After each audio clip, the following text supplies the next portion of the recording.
गहरे समुद्र में खनन, अवसर या आपदा। क्या गहरे समुद्र में खनन हमारे ग्रह के भविष्य को सुरक्षित कर सकता है, या यह एक अपूरणीय पर्यावरणीय आपदा का कारण बनेगा? आइए इस जटिल मुद्दे पर गहराई से विचार करें। गहरे समुद्र में खनन कोबाल्ट और निकल जैसे महत्वपूर्ण खनिजों को प्राप्त करने का एक तरीका है, जो नवीकरणीय ऊर्जा और इलेक्ट्रिक वाहनों के लिए आवश्यक है। यह बहस का विषय है क्योंकि पर्यावरणविद चिंतित है कि इससे समुद्री पारिस्थितिकी तंत्र को गंभीर नुकसान हो सकता है। खनन उद्योग का तर्क है कि यह भूमि पर खनन के पर्यावरणीय प्रभाव को कम कर सकता है। हालांकि वैज्ञानिकों का कहना है कि गहरे समुद्र में खनन से अपूरणीय क्षति हो सकती है। अंतर्राष्ट्रीय समुद्र तल प्राधिकरण (ISA) को इस क्षेत्र को विनियमित करना चाहिए, लेकिन इसकी वर्तमान नीतियों की आलोचना हो रही है।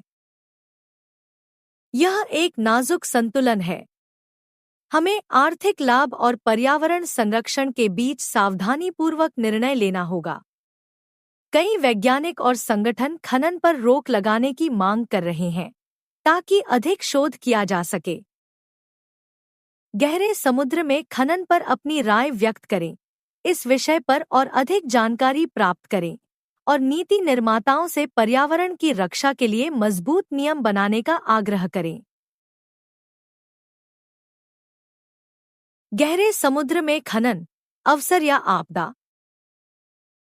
क्या गहरे समुद्र में खनन हमारे ग्रह के भविष्य को सुरक्षित कर सकता है, या यह एक अपूरणीय पर्यावरणीय आपदा का कारण बनेगा?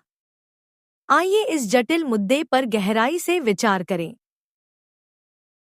गहरे समुद्र में खनन कोबाल्ट और निकल जैसे महत्वपूर्ण खनिजों को प्राप्त करने का एक तरीका है, जो नवीकरणीय ऊर्जा और इलेक्ट्रिक वाहनों के लिए आवश्यक है। यह बहस का विषय है क्योंकि पर्यावरणविद चिंतित है कि इससे समुद्री पारिस्थितिकी तंत्र को गंभीर नुकसान हो सकता है। खनन उद्योग का तर्क है कि यह भूमि पर खनन के पर्यावरणीय प्रभाव को कम कर सकता है। हालांकि वैज्ञानिकों का कहना है कि गहरे समुद्र में खनन से अपूरणीय क्षति हो सकती है। अंतर्राष्ट्रीय समुद्र तल प्राधिकरण (ISA) को इस क्षेत्र को विनियमित करना चाहिए, लेकिन इसकी वर्तमान नीतियों की आलोचना हो रही है। यह एक नाजुक संतुलन है। हमें आर्थिक लाभ और पर्यावरण संरक्षण के बीच सावधानीपूर्वक निर्णय लेना होगा।